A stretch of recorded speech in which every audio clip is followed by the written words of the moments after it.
So, good day everyone. So, for today's video guys, arito subong sa Barangay Kaliling to photoshoot si Nilan Sir and ni Ma'am. So, kalas na sila ngayon this January 14. So, arito subong di guys, kay tungod nga mag photoshoot na dire sa ilan, sa dire sa baybay no. So, kanami dire sa ilang resort guys no. Pwede gid sa mga kalas doon sa mga prenup. So, ara guys na nakapurong ta guys no, as you can see. Kaya grabe gid ang init subong guys no, do hindi gid magwanta no. So after kami din nakaabot kami di guys sa mga 12 na no. So init na gid kayo no. So kadto subong guys sa baybay no. Nagawanta ba guys. So tika namin sang ilang baybay no.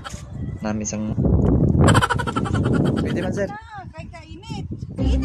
Last one. Oh. Last one. Lakalan eh. Kargador na lang isa. Amo nang next oh. Okay na, dala lang sir. Okay. A few moments later.